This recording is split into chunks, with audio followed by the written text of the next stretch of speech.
Oh,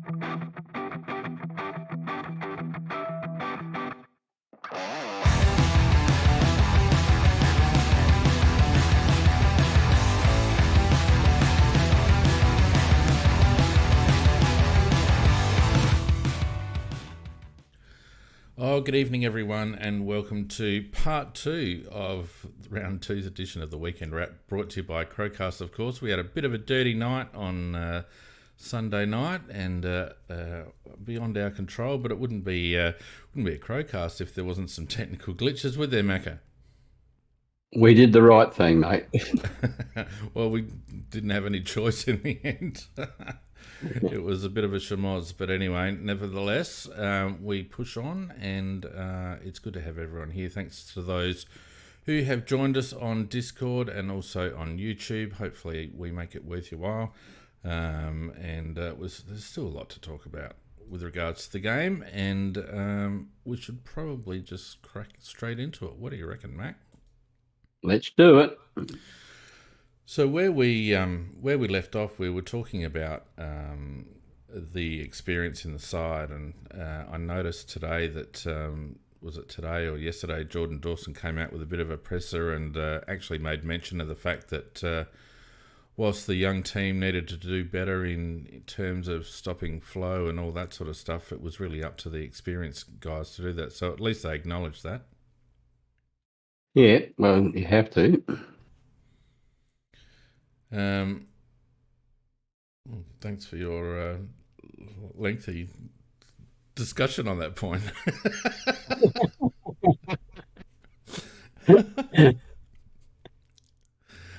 Right. Okay. So I guess we probably need to look at some. Did we look at the team stats? I don't even think we looked at the team stats, did we? Let's look at some team stats real quick. I had privately, yeah. No, on the actual show that you're appearing on, Macca. I know that, the one where we're entertaining people or trying to. We do that in many ways. Look, the thing that I took out of the team stats is there's not a great deal of difference in terms of the general stats. 355 to 348 disposals, kicks and handballs about the same. Inside 50s, we were 2 up in the end. Disposal efficiency was similar. Inside 50 efficiency was similar. 27 shots from 53 inside 50s. Of course, our accuracy wasn't as good as Richmond's was. Frees were pretty similar. They got a little bit on top in the hit-outs. The clearances were fairly similar. They were 3 up in centre and even in stoppage. Contested posses pretty similar. Uncontested possessions pretty similar. Turnovers, they actually turn the ball over more. So when you look at the stats like that, there wasn't a lot of difference. And it's a shame I didn't get a chance to actually snapshot the quarter by quarter stats, because I think had we done that, we probably would have seen how there was a divergence in the first half, and then sort of it all came together in the second half. Well, I can sort of answer that particular question. I actually did have a look at that, and there's a little article which I did post in our little private section there, where there's absolute third quarter dominance to the point that we should have kicked, like the dominance with the stats was such that we probably should have kicked 8 goals or something to nothing in that quarter, going by the dominance. It was just sheer dominance. And yet every other one of the 3 quarters, they were dominant. In other words, I think it was overall, it was something like 56 to 44 in the other 3 quarters. Yeah. But it was a huge percentage in our favour in the third quarter. Yeah. Yeah. And I mean, the stats don't really tell us anything that the naked eye couldn't tell you. But it just shows that, we were actually, I think it was more, a lot of people are saying, Richmond stopped playing. Well, I don't think that's the case, because I think what we saw was the impact of chucking Berg down back, the impact on getting a few more clearances out of the middle and around stoppage, and just playing a more direct and aggressive brand of football, don't you think? Yeah, I don't think it's anything to do with what Richmond did. I think it is what we did. We actually came out and we got our act together in all respect. And as you know, impetus is a great thing in footy. If you've got, once you get your tail up and you get a head of steam up, it is the hardest thing in footy is to actually stop it and change it and turn it around. And the only way you'll ever stop it and change and turn it around is if the side that's pouring it on you just eases up for a minute or two and you get that break and an opportunity to do so. In that third quarter, we never gave them that chance. Yeah, you could always turn the lights off, like Melbourne did. That's a good. No, Brisbane. Oh, I think Melbourne turned those lights off, mate, because it benefited them better. Oh, well, yeah, that's it. I'll tell you what, they were lucky that it didn't come back for longer. They probably could have got up. Anyway, obviously there's a little bit of news on Crow's selection today. What have we heard today on selection? In terms of injuries, doesn't look like Fogg's going to get up.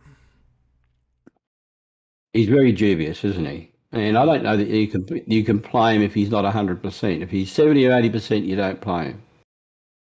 I don't think there's any need to risk him, to be honest. As pardon me, as I said on Sunday night, I think if it's a medial strain, then it could be 2 or 3 or even a few more. Not a dissimilar injury to Max Gawn, although it didn't quite look as severe.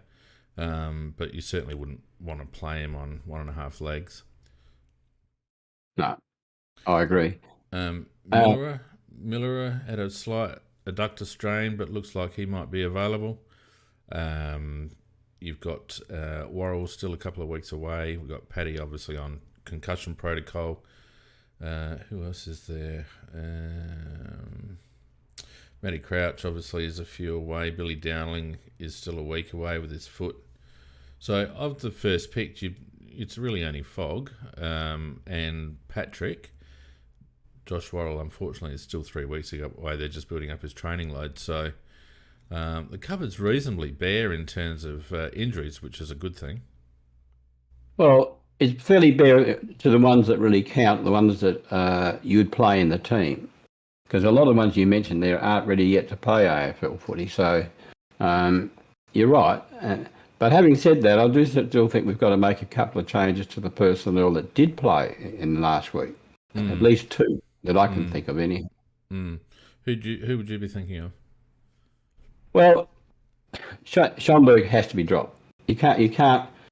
He's overweight. He's just not. He's not giving maximum. No, not overweight, but he's not giving maximum effort. He doesn't look like the dynamic thing. He just looks like he's very true.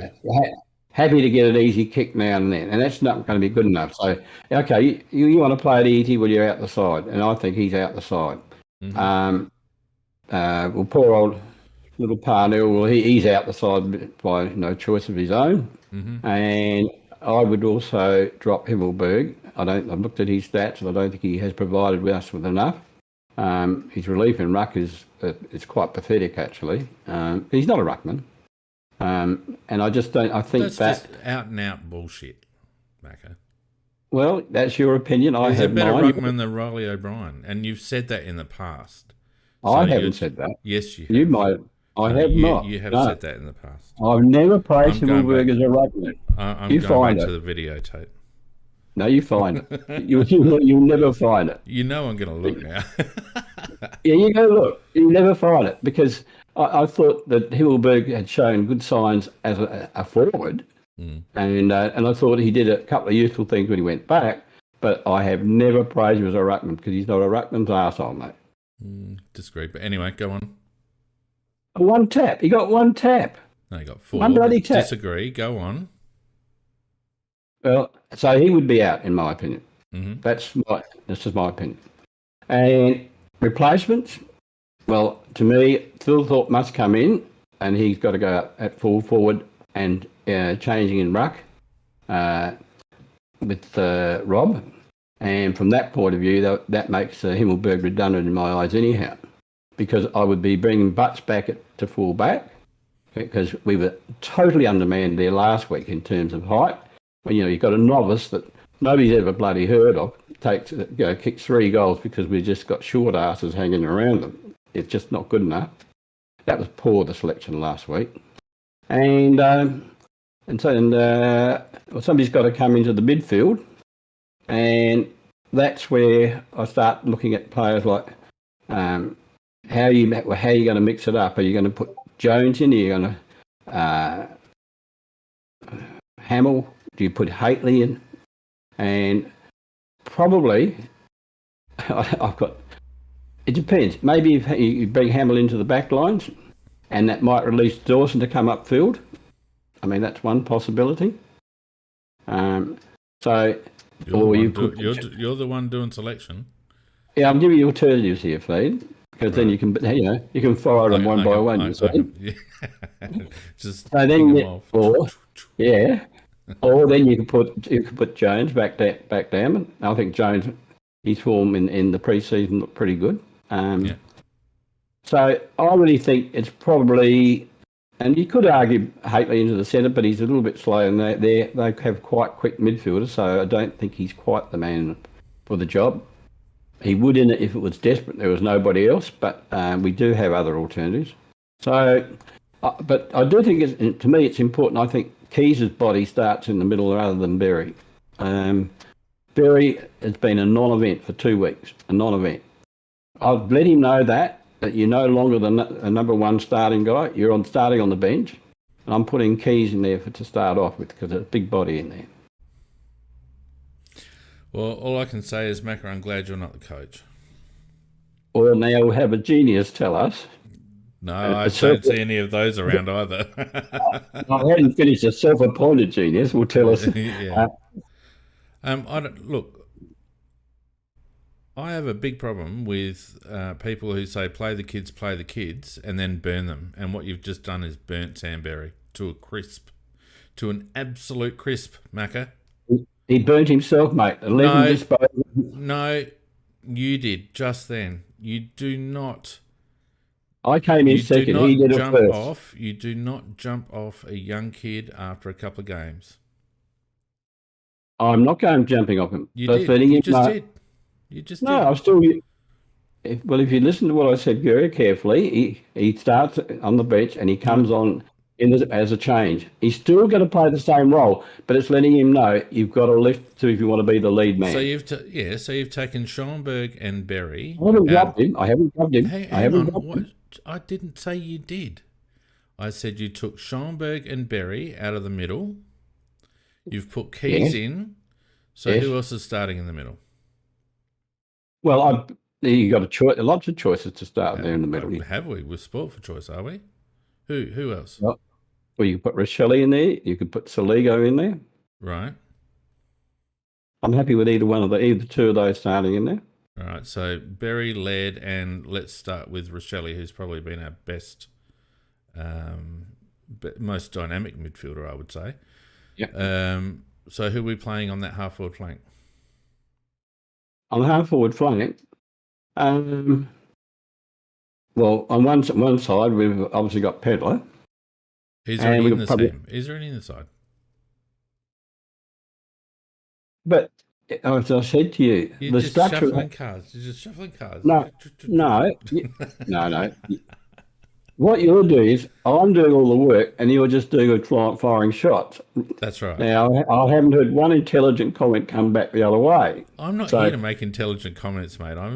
That's your job. Well, at least the confession came up, mate. You're asking far too much of me if you're asking for intelligent comments. And I said to you, the structure after that will depend on whether you bring in Jones or whether you bring in Hamill. Yeah, I'm being a bit facetious. Look, I agree with you. I think Butts needs to come back in, although there's nothing compelling about Port Adelaide's forward line that suggests he should come in for matchups. I just think he shouldn't have been out of the side in the first place. And if you're going to drop Himmelberg, and I agree that you need to drop Himmelberg, I don't think he offered us anything. And I think Butts is a better defensive option than Himmelberg is. I would leave Riley Thilthorpe at centre half forward and change him with Riley O'Brien. So I'm with you on that one. I would keep faith in Sam Berry. Unlike you, I would also drop Harry Schoenberg. I'm not sure. I know that Harry trained the house down over pre-season, and I just wonder whether it's got to him. Macca, he seems very one-paced. He doesn't seem to have a second gear. Sorry, who would you say that was? Schoenberg. Well, I just think it's a lack of effort, mate. It's a lack of effort. You don't train your guts out all pre-season, which he did, and then not try in a game. You don't put yourself through all that. You know what a pre-season's like. You don't put yourself through all that and then not try. So I happen to think that he's maybe overloaded. He seems very heavy-legged and one-paced, if you ask me. Well, there's a comment in the chat, and I can't repeat it, and I won't repeat it, but I think it's right. Well, that he's affected by other factors, mate. It's other factors. You're living in last year's world, Macca. I'm looking at this year's performance. Yeah, but you're living in last year's world in trying to draw conclusions. The feedback that I got from more than one source was that Harry absolutely trained the house down over pre-season. Now, you don't do that if your attitude stinks. Well, that doesn't help when you don't perform. No, I mean that. But that means no. You're just dancing around now. So you're accusing Harry of having a poor attitude. I'm saying you're living in last year's world, because Harry actually trained the house down during pre-season. So it's not an attitude thing, because you wouldn't go through what Burjo put them through in pre-season if you had a bad attitude. Well, somebody said he trained the pints down. Now, you're telling me this, so you tell me why he's playing so poorly. I just did twice. No, you didn't. I said he looks heavy-legged and one-paced, and maybe the training load has got to him. That's not acceptable, because everybody else has got it. Everybody else is doing the same thing. What are you talking about? He's not doing special training on top of what everybody else is doing. No, but you know as well as I do that it was probably coming from a lower fitness base than a lot of the others. Then that means he hasn't applied himself as he should have. Oh, Jesus, Macca, you're being a dickhead, right? No, I'm not talking about previous years. I'm talking about this season. This season. I'm talking about the 2 games I've watched him play this year. Yeah, and the fact, and I'm trying to say to you that it's not an attitude thing, it's a fitness thing. And it's not that he's got a bad attitude and hasn't been training, it's just that his previous attitude was such that it left him with a lower fitness base, and now the pre-season that he's just gone through, which he apparently applied himself particularly well, has caught up with him, and he's got heavy legs. Well, I'm not going to argue any more about it, because we're just going around in circles. And look, I think neither of us really know the reason why, because only Harry really knows the reason why. Because he had a very good pre-season thing. He looked good in the pre-season. So you just answered my question. Thanks. I don't think I did, but well, you did. You said yourself that he had a very good pre-season, and I'm saying that maybe the load has caught up with him. Yeah, let's move on. All right, because you wouldn't have a good pre-season game if your attitude stank, would you? No, I was. Well, I'm not happy with the 2 games he played, so that's as far as I'm concerned. Nobody is. I'm not either, and that's why I'm dropping him.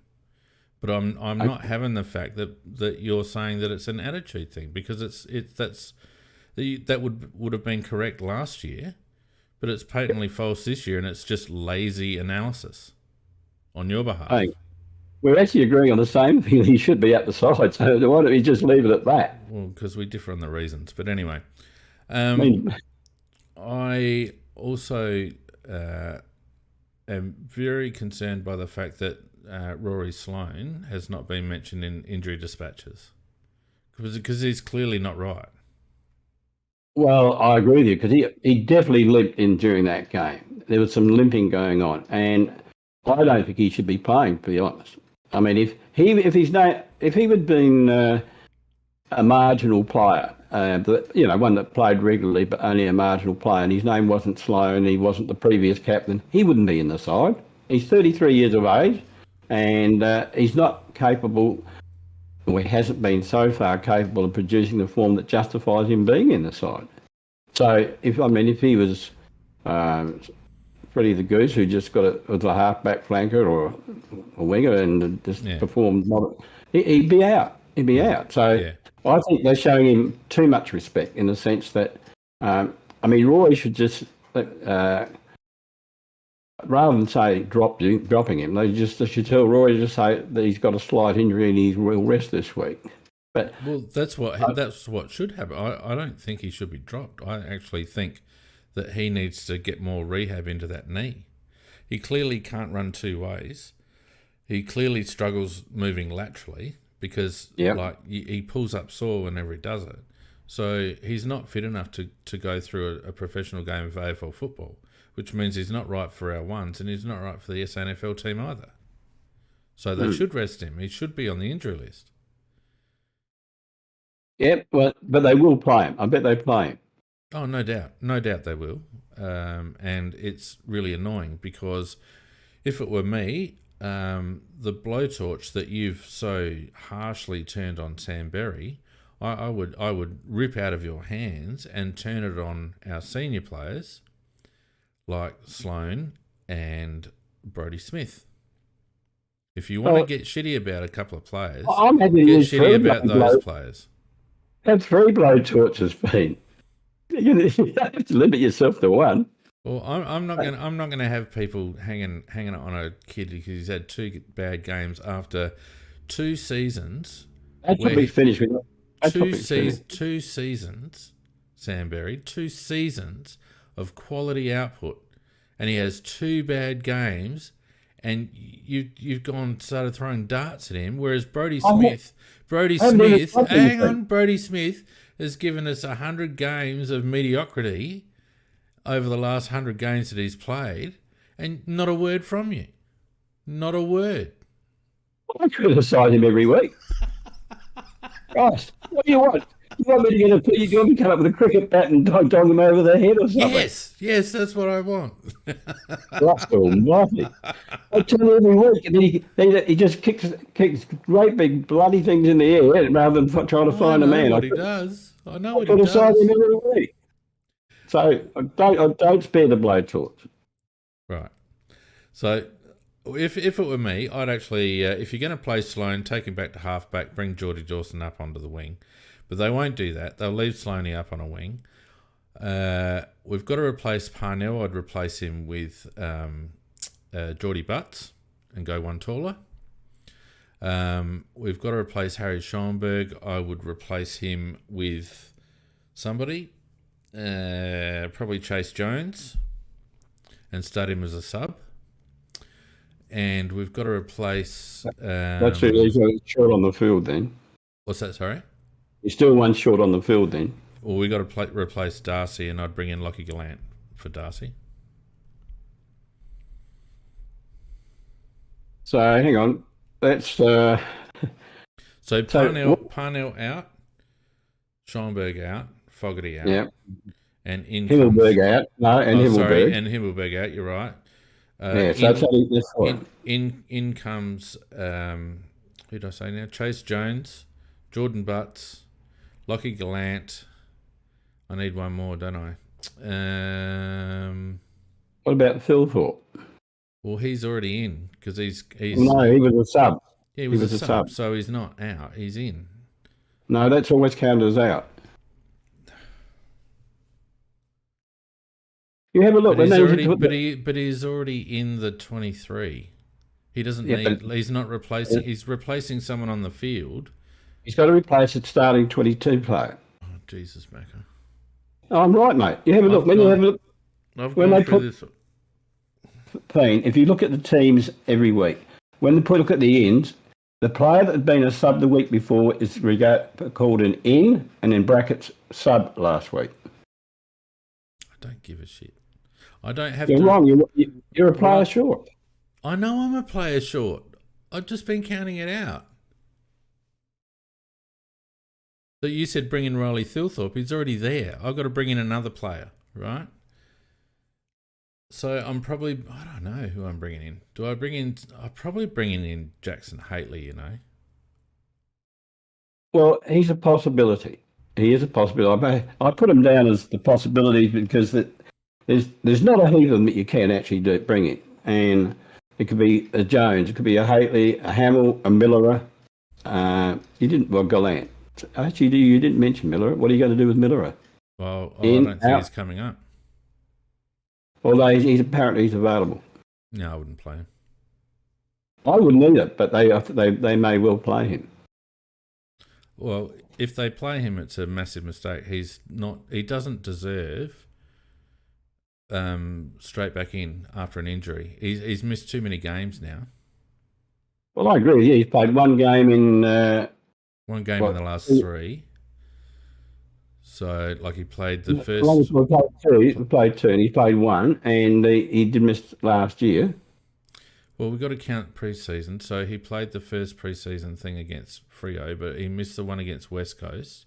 And then he played round one, and then he missed last week. So he's played 1 in 3, 2 in 4. Which isn't good enough. Not good enough. No, well, that's what I'm saying. I don't think... I doubt whether he's got the fitness required to run out a game. So I wouldn't be picking him. I'd have him running in the 2s. Yeah, I'm with you on that. But I'm not sure that they'll see it the same way. No. Agreed. Willie Rioli is a very quick player, and when you mentioned about Sloane going back on a half-back flank, and I've been advocating that in previous weeks, but I don't know this is a week for that. When you're probably going to put a Willie Rioli on him, he'd run all round him. Chase Jones would be the one for Rioli. Yeah, I agree with that. You know, when you look at their forward line, it's Dixon and Marshall, and then it's Rioli and Orazio. The other tall guy they've got. Georgiades. Georgiades. They've got the 3 tools, so we've got it. That's where we've got to match them with Butts, Murray, and. Well, it'll have to be Duday playing with the others. Yeah, Duday. Or Murray. Butts, Murray, and Duday. Yeah. Yeah, you said Murray already. Have you been drinking again tonight? It's probably the problem. I haven't had a drop for 2 days, mate. Can you go and get you one? Go and get yourself one. I'll have my make out, grab the water. Yeah, so, you know, again, we don't have... And, you know, that might keep Himmelberg in, you know, Mac. No, he's got to go. Apparently he trained with the Twos today. Yeah, so I heard. And look, he can't stay. Mm.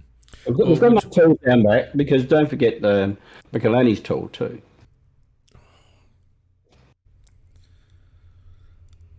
He's 190. He's 190. Well, that's pretty tall. Compared to, like, you reckon he's going to match... Who are we going to put him on, Dixon? No, he's not. But We've already nominated Georgiades? No. We've already nominated. Probably he could go there, but we've nominated 3 blokes who are probably going to go there anyhow. We've done that. Yeah, but then you lose Duday's. Like, Duday's not much taller. Well, Duday's as an intercept player, yeah. Yeah, I don't like the matchups. Anyway, judging by the training, like you said, I reckon it'll be 2 out, Schoenberg and Himmelberg. Yeah, plus the injured player, and then Himmelberg, plus Fogg, yeah. Yeah, so Schoenberg, Himmelberg, and Fogg, I reckon, are the 3 outs. There'll be 4 outs. Schoenberg, Himmelberg on form, Parnell and Fogarty on injury. So I reckon that's going to be the 4 outs. Yeah. But we're saying Butts has got to come in. We're saying Thilthorpe's got to come in. That's 2. Dude, you don't count Thorpe. He's already in the 23. It's the only 22 can take the field. The other ones are thanks for teaching me football 101. But you are wrong. If you're dropping 4 players, you've got to bring in 4 players. You're not dropping Thilthorpe, so you don't bring him in. He's already there. With beaters, and you're wrong. Yeah, wrong. All right, go ahead. So we're bringing in who? Come on. I'm going to count them out. Okay, if you're capable, I won't say that. We're going to bring Butts. We're going to bring in Thilthorpe. We're going to bring in, yeah. And after that, then it's a question of who after that. Yes. Because that's the... We've already gone through that, so keep going. So he'd end of the ground. And then we said Jones. Jones, that's 3. And then we said there's 1 player to go. That's what I said to you. Keep going. Well, I'm asking you, I asked you who your 4th player was. I told you, Glant, but you're still 1 short because you've taken Riley Thilthorpe off the Medisub now. You're 1 short. Yeah, I am. That's what I said. And I said that other player has to come out of Miller, Hamill, or Haitley. Hey, okay. I can't do this tonight, Macca. All right, let's continue. So, Nix has talked about the young players not being able to change direction during a game. Dawson's talked about the senior players not stepping up and taking the lead at vital moments. I guess my criticism is, what are you trained for during the pre-season, and what is Nick saying at the breaks? The implication of that being what, Pete? You're saying that he's not saying the same thing at the breaks that he's saying in the pre-season? Just asking you, Macca. No, I'm trying to understand what the question was. You didn't raise a question. It begs the question, what's he saying in the breaks? That's the question. Well, I have no idea what he says in the breaks, to be quite honest, because I honestly don't know, because whatever he says doesn't seem to work. What do you think he's saying? Well, I mean, you were talking on Sunday about rinse and repeat, and I think Nick's is a lot of that. I don't think there's a lot of independent thinking going on during the breaks, to be honest with you. I think it's basically, work harder, try harder, that sort of stuff. We don't see a lot of change. And certainly, I don't see at any point during the quarter and 3/4 time breaks when we can actually see the players. I don't see the leadership group getting together at any point and discussing, regulating play on the field. No, I tend to agree with you because I think his after match comments reveal a lot about Nick, in my opinion. Because as I said to you on Sunday, rinse and repeat. But that's basically he seems to only have one message. He doesn't seem to have multi options to go to, and we play that way, Pete. When obviously the style of play that's being played needs something different than what we're providing, we just keep on playing in the same manner. So we do have a pretty good studio audience tonight, Macca, considering we're doing it on a Wednesday night and we are live and interactive. So don't forget, if you're on the stage and you want to offer your input, and certainly probably be better than ours, stick your hand up and we'll get you on stage. And if you're on YouTube and you want to have something to say on the stage, the Discord links should be in all our descriptions and socials and all the rest of it. So don't be afraid to put your hand up. Max, so what's our biggest challenge against Port Adelaide? I think it's winning the midfield, to be honest with you. My analysis of Port Adelaide is that they've got a good midfield. When you look at a Rosie, you look at a Butters, you look at a Wines, Jane Horn-Francis, he can do some things, but he's not the complete package yet. and they often run a couple of other players through there as well, just for minutes. But the key characters are Rosie, Butters, Wines, in my opinion, and that's quality. Every one of those three is quality. I'd love to have every one of them, quite frankly. And that's where, when I line up our players against them, I thought, gee, we look quite feeble by comparison. That's our danger area, in my opinion. If we could just break even in that area, we'd go a long way towards winning the game. And then you go up forward, they've got three tools. And the three tools, they never seem to all fire on the one day, by the way. That's one thing. I think that you can... It's very rare that happens. Yeah. So you basically, I think you can basically blanket them enough with the three tools, with tools, but then it gets the ball onto the ground, and then they rest Rosie and they rest Butters up forward, and Willie Rioli they brought in, and he is dangerous around goals. So I just think if you allow the ball to come in a certain way, you could get in trouble up forward as well, or down back for us. But if you actually put enough pressure on the players delivering the ball from midfield, then I think you can break even down back. I think our strongest point is obviously our forward line. And not without Fogarty, it's not. It does weaken it, there's no doubt about that. But coincidentally, that I believe that's Port's Achilles heel, is their back line.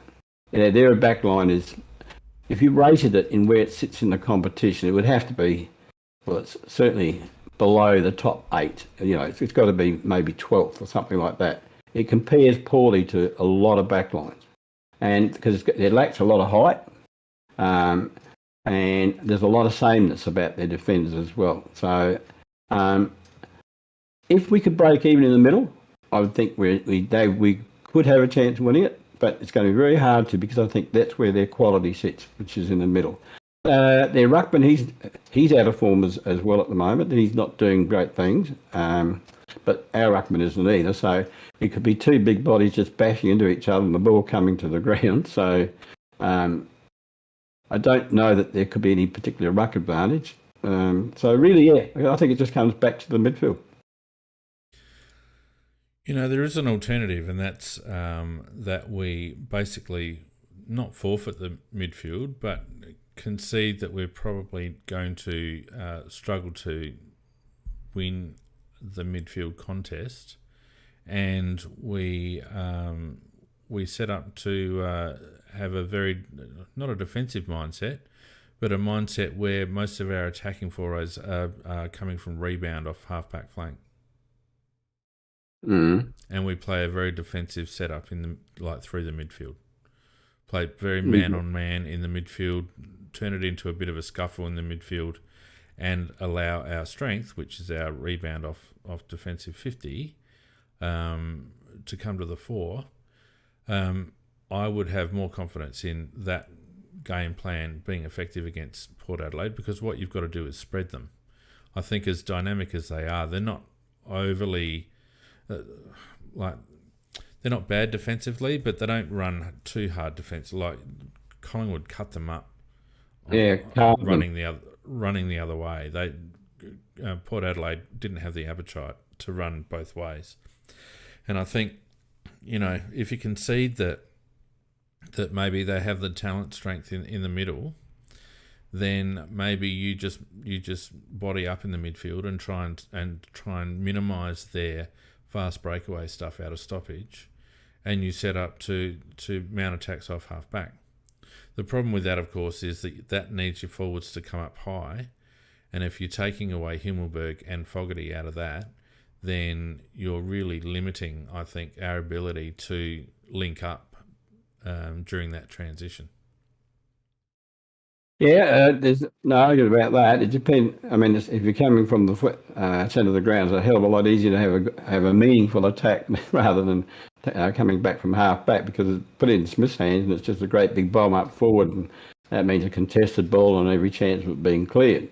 So you're right, but I think I don't think we can afford to play him in this particular game in the form that he's in. The question I was going to put to you: would you take a big gamble and bring Dawson up onto the wing? I don't think it's a gamble. I think it's a necessity. Well, Nix is defence orientated, so I can see him putting Wilson down back to save the game rather than putting him on a wing to try and win the game. But hang on, Matthew Nix has said that this year it's time to win. So why would you set up that way? This is one of my big criticisms of Matthew Nix, is the fact that he has come out aggressively in the pre-season, and the message from the club is that this year it's time to win. The boys are sick of losing and it's time to win. And then you set the team up to fail by having your best player playing deep in defence. I agree with you, 100%. So ask me if Dawson should be on the wing. He should be on the wing every week. I think so. I have no doubt about it. That's where I would start him. And I'd be trying to play him there. And sometimes I'd put him in the centre square as well. Yeah, I don't know about the centre square. I think he benefits from a little bit of space. He's good in traffic, but I don't know whether he's good in close, Macca. I think you're going to get best out of Geordie being the receiver out of the stoppage. Yeah. And you know, I'm noticing a couple of comments in the chat. I'm not saying we should play defensively as such. I just feel like in terms of our midfield, and it kind of ties in with what Nick said the other day, where the team needs to know when the game's there to be won, and the team needs to know when the game needs to be saved. I think in terms of the midfield, I think that they need to play a saving game style to minimise the damage of Port's midfield, rather than trying to be too attacking and too aggressive. I think we need to bottle that part of the game up and make it into a bit of a slog, and just make sure we had players on the outside and we have our link-up game going all right, that we can actually get them on the counter, because I think that's probably our best opportunity. Well, there's nothing to disagree with in that comment, because that's exactly what I think too. I would, as I said, I do worry by the fact that, you know, one of our strengths has been being able to have Tex and Fogg come quite high up the ground. We're not going to get the same level of service from Gallant if he plays. You know, we're probably going to get a contest out of Riley, but I suspect that if Thilthorpe plays, Aaliyah will go straight to him and he will absolutely butcher Riley Thilthorpe. And which means that our only effective forwards are going to be Tex and Gallant, given that we don't have, McAdam back.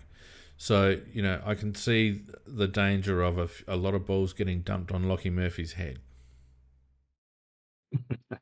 Well, nothing much will happen if that's the case. I don't know if they can afford Aaliyah to drop right back because they haven't got any much height anywhere else. He won't be dropping right back, but he'll play on Thilthorpe.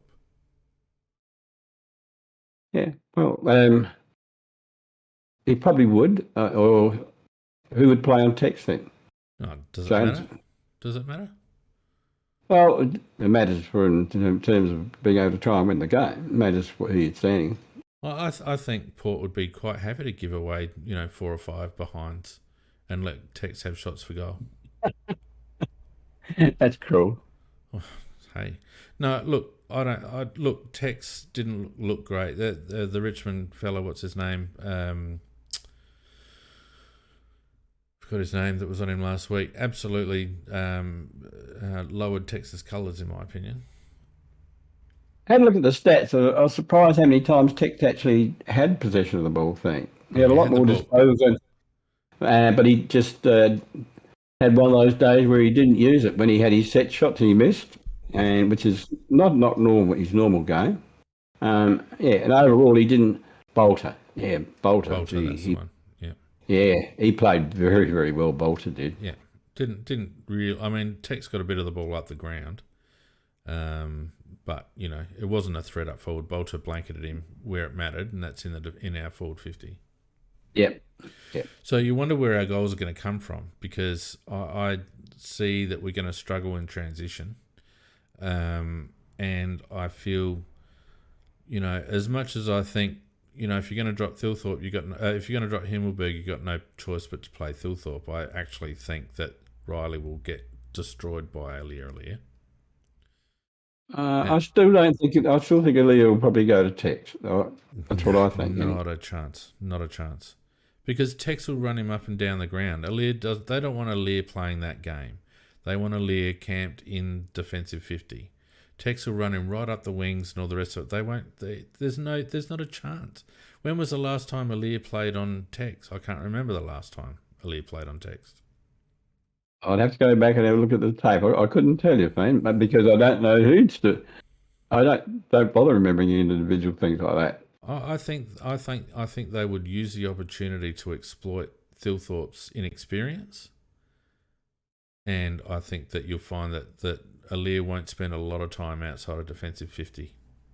Well, they're saying in the chat that Aaliyah played Tex last time in the last showdown. No, go back and watch it. Well, I'm not so making the statement. Those making the statement. But I think the way that the thing we have to do is to try and neutralise the middle, as you said, turn into a scrap.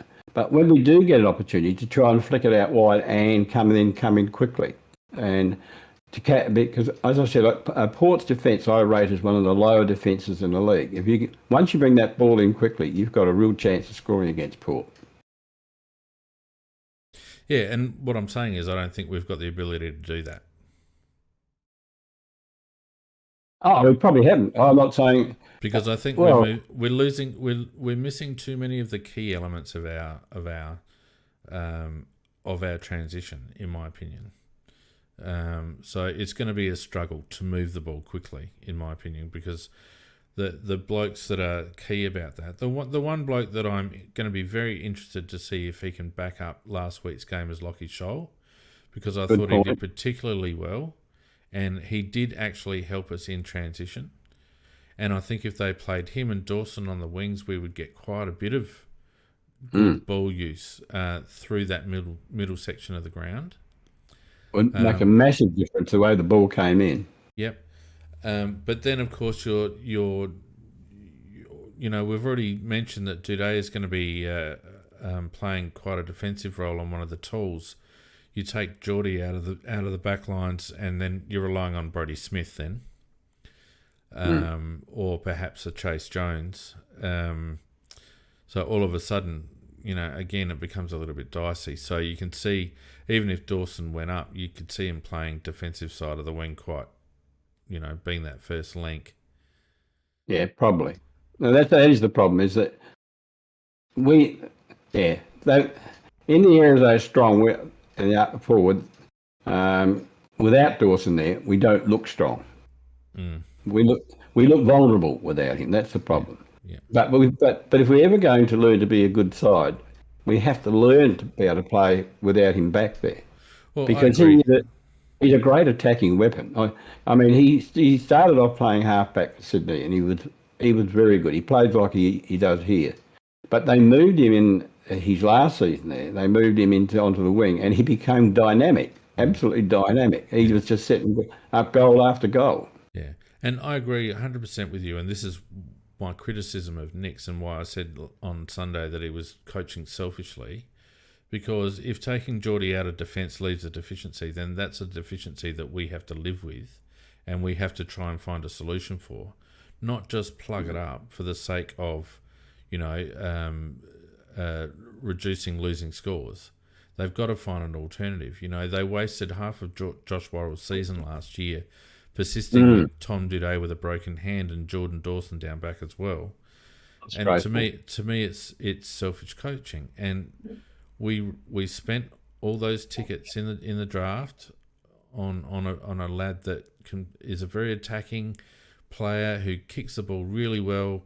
You get him out on the open and he'll do damage, and you're playing him as a quarterback defender. It's ridiculous. So you and I are 100% in sync on Jordan. But in this particular game, I think unless our midfield can lift substantially, Macca, if we do end up trying to launch scoring efforts from halfback, I think we're going to have trouble transitioning the ball because of our outs up forward. Yeah, I don't think there's any argument about that. We're weaker up forward than we normally are, and we've already got McAdam missing for a start, and McAdam Yes. he was in scintillating form. Yes. McAdam. Yes. I mean, that's a big out. You put a Murphy in for a McAdam, it doesn't balance. It's not equal. I can see why they put Murphy in, and that's for some defensive pressure. But when you look at Lockie's stats, he didn't really offer us much defensively in that forward 50. So then you think to yourself, well, is he the solution, or do we need to bring in, Lockie Gallant and maybe a Braden Cook? Well, I don't think you bring in Cook because this is. I mean, it's going to be a tough game, and he hasn't. I think he's only had a couple of games. Or he had a few games last year, but I don't know whether Cook would provide the pressure that you need. Do you gamble on McHenry for that pressure in place of? I mean, not that I'm saying he's a great player, but he will pressure. Well, I mean, if you don't think you're getting the output from Murphy, then they're very similar players. If you ask me, I think Lockie Murphy's got maybe a fraction more goal sense and is better kicking the ball inside 50 than Ned is. But if your main concern is forward 50 pressure, then I think they're interchangeable. And if you're not getting it from Lockie, you may as well try Ned. Yeah, McHenry on a permanent basis, we've got all of our players available. But I'm just thinking this particular game, he might be the right type of player to bring in for that scrambling type player to try and keep the ball in the area. Don't disagree at all with that. Wouldn't be opposed, Mako. All right, so now we went for an hour on Sunday, which means that we should have only gone for 30 minutes tonight, but we've gone for 54, Mac. So Mick's been waiting patiently, and he always makes sense, and we're not making a lot of sense tonight. So I'm going to invite Mick in just so that we can finish off with some semblance of sensibility. Mick, come into the bloody stage and talk sense. How's everyone going today? G'day, Mick. Mate. Good to hear from you, mate. Yeah, just got a couple of questions for you. On pound for pound, which midfield would you rate better, Richmond or Port? Richmond. Well, yeah, it's an interesting one. If we'd kick straight all game, and I watched the game twice now, and you can see in the last half of the fourth quarter, we were just cramping up bad, and I put that down to the week before what we went through. Acceptable. Yeah, the first half was deplorable in that game. It was, I don't know where we were or what we did, but we did get back into it. Now, if we'd kicked straight, we wouldn't have even had to have got back into it because we wouldn't have been that far behind in the first place. Correct. So while we look like shit, I don't think we're as bad as everyone thinks we are. I don't think so either, Mick, but I think that a couple of our outs this week are quite key. Yeah, if Fog misses, yes, that's gonna hurt. But you're bringing Gallant. I know he's not the same as Fog, but you can, last showdown he played in, he did kick 5 goals, which is not a bad effort. And you were saying about Aaliyah onto Thilthorpe and how he'd destroy him, which he probably would in a 1-to-1 marking contest. But Thilthorpe's got well and truly enough aerobic capacity to go up and down on the wings, like you said that Walker would do. I think Thilthorpe could run him off his legs if he wanted to. Well, I think that'd be the tactic, but I reckon what Port would do would be to allow Aaliyah to stay back, and they'd have someone else run up there with Riley or with Tex for that matter, if that was the matchup. Yeah, well, that just comes down to the forwards to actually realise once he's dropped off one for the other one to go. Mm-hmm. So he has to follow. Yep. Maybe that's smart. That comes down. Well, you'd think someone that's played over 200 games and used to be the captain should know something. Oh, And mate, if he there's a doesn't, few well, of those that's in the where, side. that's where Dawson's. Yeah. Well, one of our ex-captains shouldn't be in the side. He shouldn't be on the wing. He's a liability. Mick, I'll tell you one person who could really exploit Port Adelaide and have a really big impact on the game, and that's Riley O'Brien. Riley O'Brien should actually run rings around not Laddams, what's his name? Lysett around the ground. Yeah. He should be able to get forward and take marks. He should be able to drop back and take marks. Riley O'Brien, if he was playing this type of game that he was playing 2 years ago, he has got a really big opportunity to have a massive influence on this game. But I don't see, he hasn't played like that. I thought the best. Go on. The last half of the last game, he was actually probably played the best I've seen him play for a while. He did take a lot of contested marks. I do agree. Yeah. I thought he was probably beaten overall, but Nankervis is a crafty player, a very crafty player. Lysett's a player who's not in form at the moment, and he also carries a lot of injuries, and he's had a lot of injuries. So this is Rob's chance, as Fiend says, to make his mark on the game. He really has got a chance to make a mark here. Neil, you were saying about a replacement for Schoenberg, who I do believe needs to be dropped. Like, he's offered us nothing, which is disappointing because I really had him pegged for a breakout year. Me too. Yeah. But we've got a young kid that's been playing in the SRFL and I've been sitting here in my car trying to rack my brain, so I think of his name. Zach Taylor. But he's played in the SRFL last year, Zach Taylor. I know it's a hard game to bring him in on, but would you think about bringing him in as a sub and giving him not a sub, but bringing him into half time and get him to really give it a crack? And if he's not going any good, we could sub him out. Oh, I think it's a gamble. I did think about Zach Taylor before when I was thinking about this. But every other person we're going to bring into the midfield's a gamble thing. So why not gamble with a kid, not with someone we know that's a failure anyway? Well, I wouldn't call Jack Haitley a failure. No, I wouldn't either. If they played him in the right bloody spot, not trying to turn him into wingman, I'd agree with you. Exactly. If you played him in the centre, and I think he'd do well. That's my point. If they played Jack where he was actually doing all right as a tall midfielder instead of pushing him on a wing, I'd happily give Jack Haitley a run. I don't know about Zach Taylor. He's still pretty light, Mick. And I know we've got a couple of those boys that are doing all right, that are fairly light, but Ports are a fairly mature midfield. Yeah, but Butters and Rosies aren't exactly bloody He-Man, mate. No, but they've got 3 years of AFL conditioning in them, though. Yeah, they're smart players too. They are smart players. Yeah. I'm not saying they're not smart, but they haven't got the big, heavy body that's going to hurt him like against some other sides. No, look, I mean, if they ended up debuting Zach Taylor, I wouldn't be unhappy. It's not a selection I would make. I wouldn't either. No. Look, it's a thought. You'd think about it and say, no, not this game.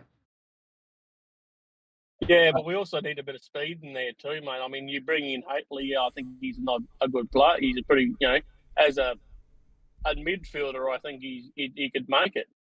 But he's also not very fast, and they've got a fast midfield. No, they do. The bloke I wouldn't mind seeing getting a bit more of a run through the midfield is Luke Pedler. I know he hasn't got a tank yet, but you're right there.